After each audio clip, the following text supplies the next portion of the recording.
Welcome to the Cheron Moore Show. I am Grandmaster Goode with the WG Systems, USA Martial Arts Hall of Fame, 8-time inductee, Dr. Soki Grandmaster Walter Goode. I am a 10th degree black belt and I am a red scorpion belt.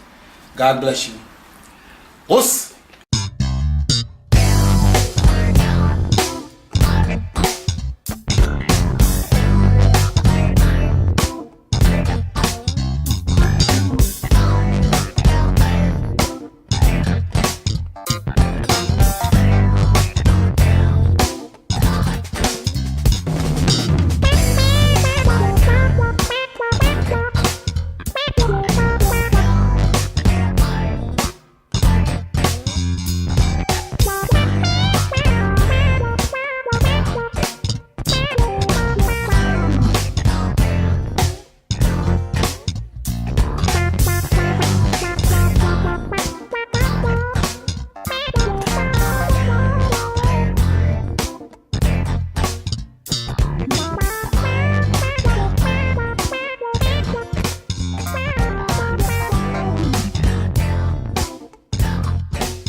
I love it.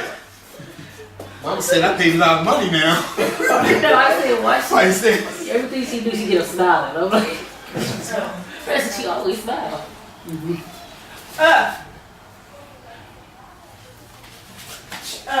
I am very happy to be your teacher. I've had a little over 5,000 fights. I lost 14, and I'm very proud. I'm one of the guys in the grandmasters in the world. I teach all weapons, all Chinese weapons. I teach it all. I thank God for giving me the gift.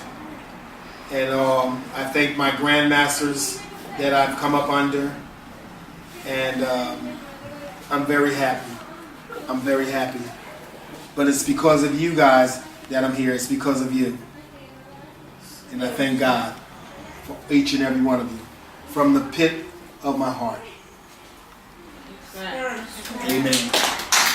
Grandmaster, of course, it speaks for itself with all of the many different trophies behind you there. Tell me of the one that you have in your hand there. This is from Ed Parker's International. It was the very last Ed Parker's International, the real Ed Parker's International, when Mr. Parker died and his wife took over, and it was her last and final tournament before she sold the rights to another person. And this was you could recognize his trophy by the flame. This is very important. This is the tournament that Bruce Lee was in. The flame is, and this means the flame is burning. This was a team fight I had, and I had a team called Team No Mercy. And it was myself, Stephen Page, and Frank Daniels, which the names are here. right here. All of our names. This happened to be 1999, and we won the team fights against Johnny Gyro, Jamie Matthews, and a gentleman by the name of Riddler. We beat those guys. They had beat all the other teams, and we had beat their team in the finals. And this is one of the greatest opportunities. I have a video of that fight, and I'm going to place it on YouTube one day. But it was one of the greatest fights. Everybody thought that we were going to lose, but we went, and I was the anchor. I loved it. Jamie Matthews and I were fighting on the end. It was a great fight. I had really got in shape for that fight, and Frank Daniels and Grandmaster Frank Daniels and Grandmaster Stephen Page. We had a great time. Thank you so very much.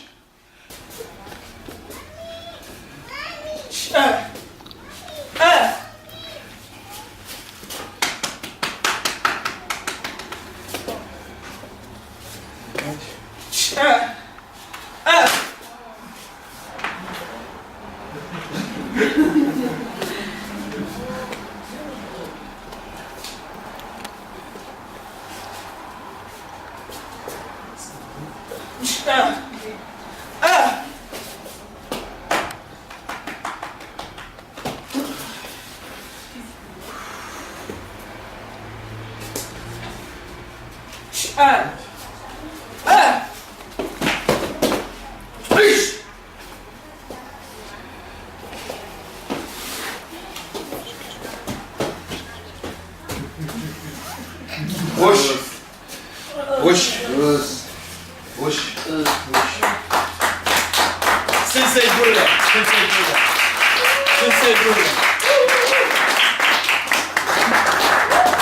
I would like to welcome the Cheron Moore Show for coming to my dojo.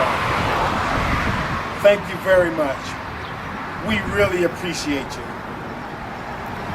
Well, welcome back to the Cheron Moore Show.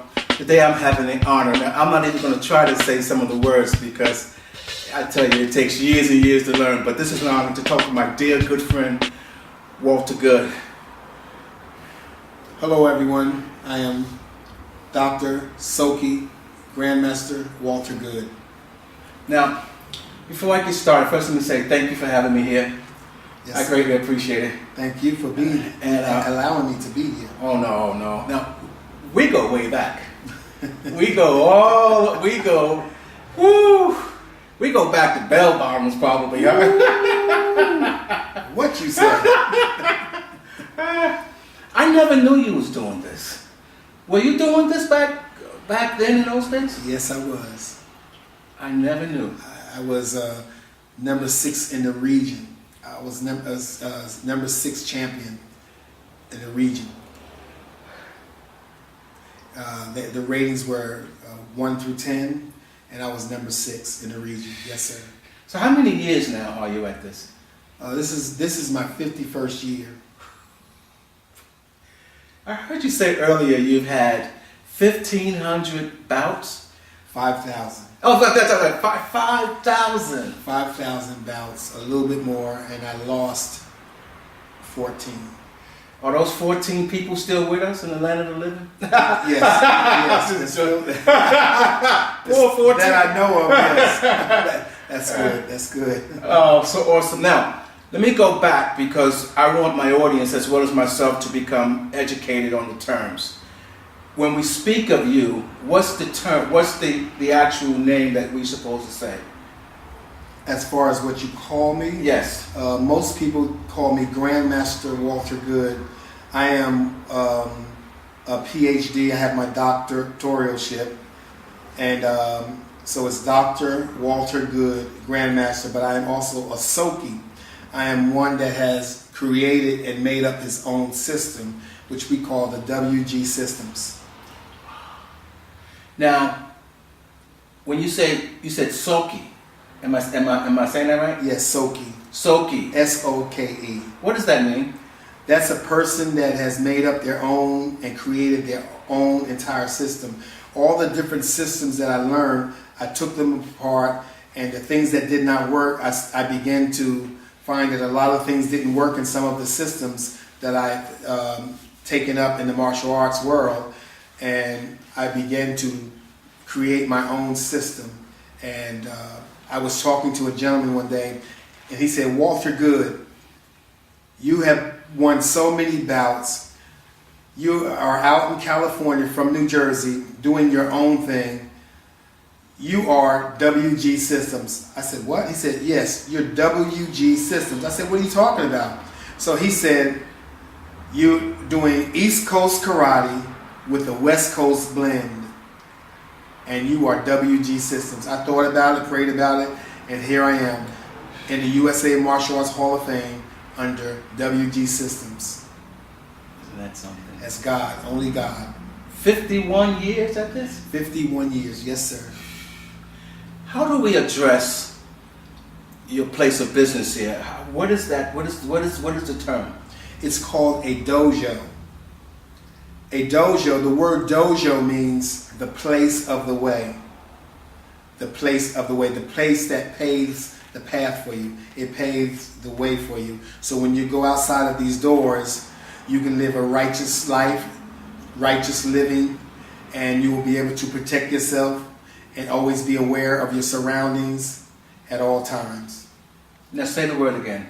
Dojo. D-O-J-O. Dojo. Yes, sir. Got it. Yes, Got it. sir. And the proper etiquette is when you come in, you take off your shoes.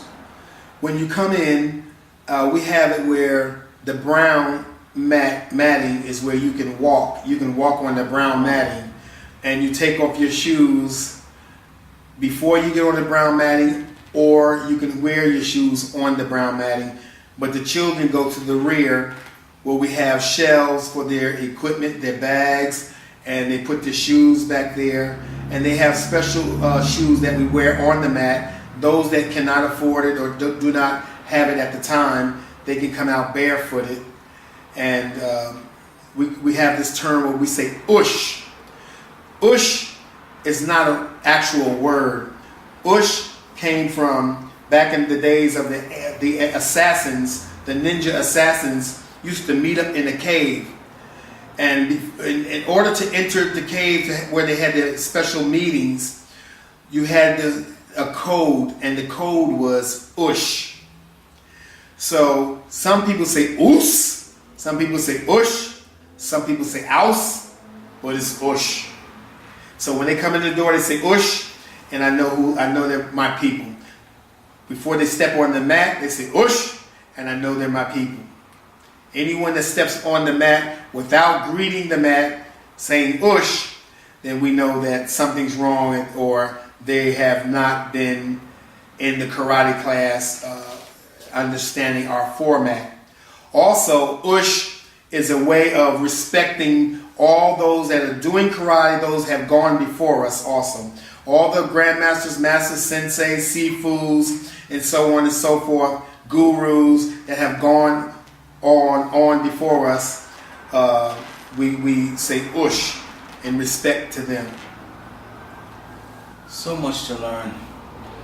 What are the arts, if I may call them arts? You said karate. Are others taught here, the taekwondo and so forth? I teach, I have a basis of ninjutsu, and I had my black belt years ago in judo and jiu-jitsu from Grandmaster Jimmy Jenkins of Orange, New Jersey.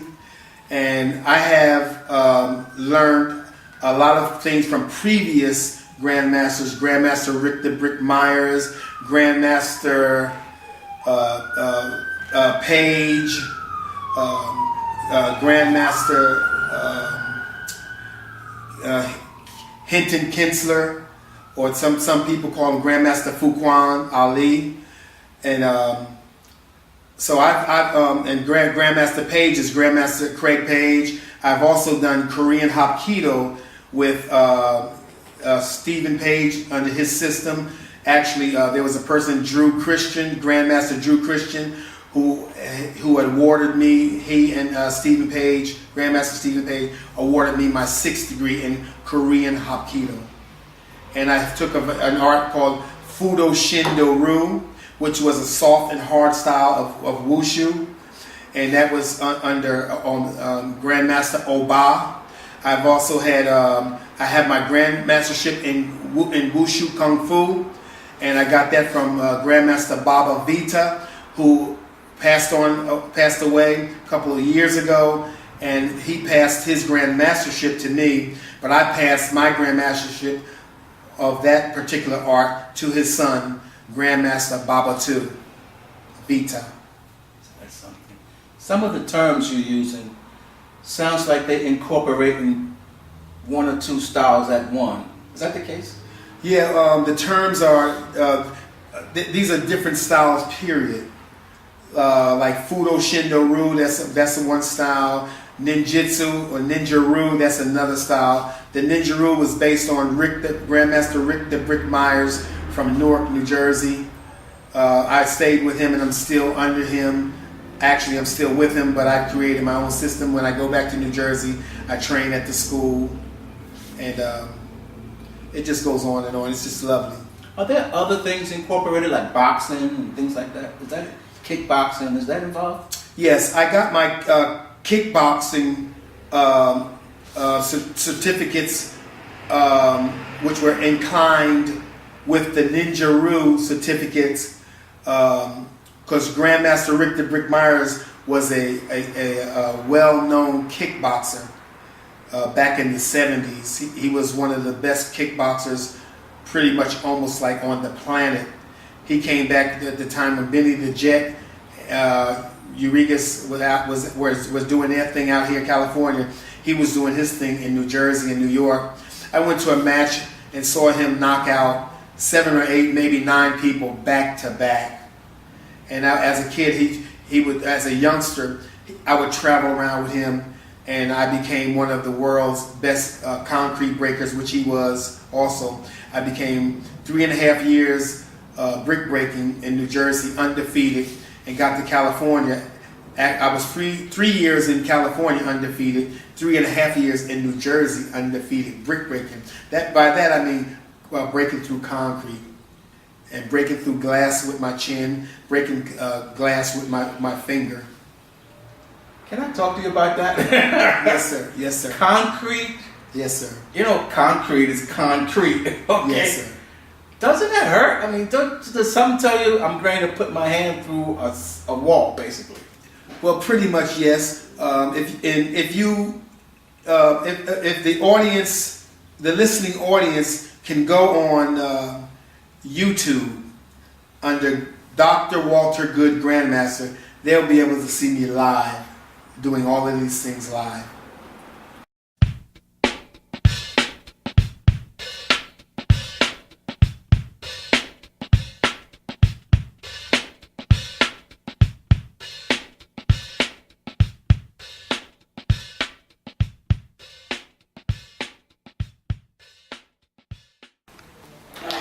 When you're watching them go through this, is it tough to watch them? Because it's pretty physical and they're getting thrown and they're learning by the actual application. This is no video here. This is the real thing.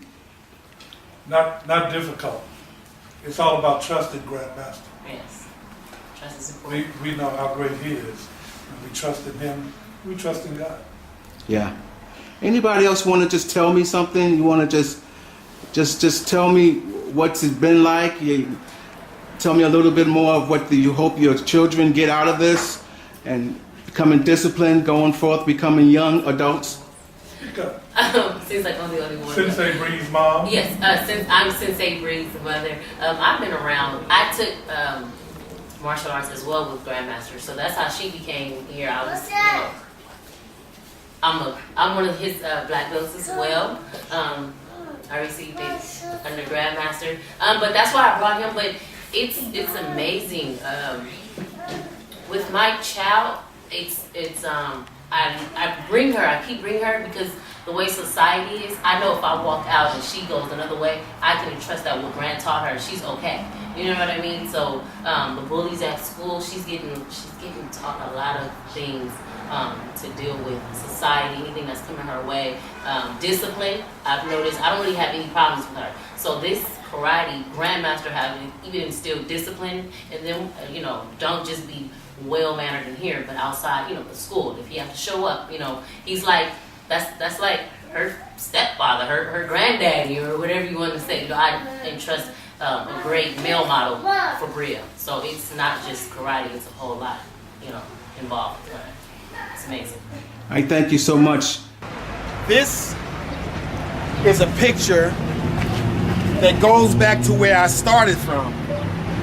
All the way back, Orange, New Jersey, Perot Street Projects. So this tells a story, fighting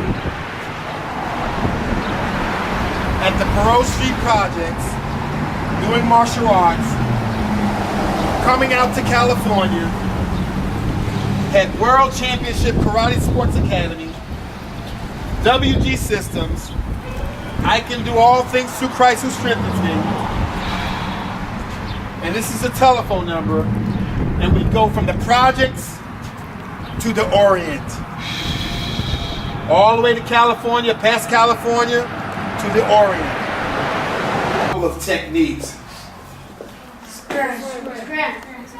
Off of a choke. So when somebody grabs you in the neck, you don't want to go on the outside of the person like this because they open up your hands. And again, they open up your hands. And again, and my body is going which way? To her. To her. Which means I can receive a headbutt. They could be setting you up for a headbutt or whatever. So I'm going to show you guys a technique. Pay attention. It's an old-fashioned technique. I'm just going to go here. And I'm going to push down on an angle. That's going to make the person release you. So if I was to grab her and do this, she'd be in really bad pain. This is also a program that I teach. It's a bully-proof program. There are so many children being bullied today, and I'm trying to get them to understand that come to me and your children will be bully-proof. Let's talk about the person. I heard you play drums. You play a little drums, huh? Tell me about that. Tell us about that. Well, I started off in New Jersey with a band called Switch. Actually, before the Switch band, I was with a band called the Soul Esquires. And then I was with a band called Pure Energy. I was with a band called Switch. The Switch band was after the Soul Esquires. After the Soul Esquires, it was the Switch band. And Jermaine Jackson had saw us playing at a banquet. And he kind of took the name because we were not incorporated. So he named his group Switch. They made that record, They'll Never Be. And we were the first and original Switch Incorporated, which was one of the time at the time I think we were youngsters, and all the drummers used to come and wanted to hear me play and hear our band. We had a very hot band. After that band, after the Switch band, I played with a group called Pure Energy. After this Pure Energy band, and the Pure Energy band under Curtis Hudson and Lisa Stevens and the Hudson brothers. After that particular band, matter of fact, that band they produced a record for Madonna, Raymond Hudson and Curtis Hudson. Celebrate Holiday. They made that. They produced that for Madonna, so they're still getting royalties. And after I left that band, I was with a group called Ultra, which was a very hot band called Ultra. And then I started my journey out to California. When did you get out here? I got out here in 1986. Oh. Ooh, what a time ago. 1986. It was different. Yes, it was. I got here a little after that, 89. Wow. That was my third time coming I came on tour with a band, I should say, but I won't say who they were at 80, and that's when I knew I wanted to be here. It was a blizzard back in New York, and it was like 92 here. This was back when it was, remember that show, Solid Gold? Oh. That was back then. And I knew I wanted to come back, and I came again in 84, stayed about 6 months, didn't work out. My apartment burnt down in Jersey City in 89. Name of the game, Jersey City. Jackson Avenue. Jackson Avenue. Oh my God. I played so many times there. Name of the game. Look what you put. You brought up the name of the game. Oh. You know how many friends of mine and ours are going to hear you say that and go, no, he didn't. So you just recently got back to playing drums, huh? Yes, I had stopped for approximately 30 years. I noticed you're standing in front of your trophy case there. Will you tell us a little bit about it, please? Yes, sir. This is 1997 World Champion. I had, it's a double elimination, so I fought, I believe it was 16 times in one day. Double eliminations. I beat everybody, and then the one person that won. He won. He lost. He had one loss, and he and I fought that very next day. And his name was Christopher. I forget his last name, but Christopher. And then Christopher beat me the first round, and then we tied up the second round, and then I beat him the third round, and I won the 1997 World Championship. This was the NB. That was for this belt. In 1997, NBL, National Black Belt League. That's when fighting was really true and really good. That's my NBL ring right there. This is inside. This is a watch, my NBL watch that I won in 2000. I laid off for a while, and I won again in 2001. I took second place. This is Las Vegas. I took second place in Las Vegas. But as you looking at all over the trophy casing, I won so many Las Vegas first place, and this is a USA Martial Arts Hall of Fame. This is a belt. I mean, I'm sorry. This is also a Hall of Fame award with the golden belt. This here trophy here with the pyramid is an international martial arts Hall of Fame from the same. That's with the same Hall of Fame as Grandmaster Moses Powell. Grandmaster Moses Powell, and numerous awards that I have in here. But there you have it, my dear friend Grandmaster Walter Goode.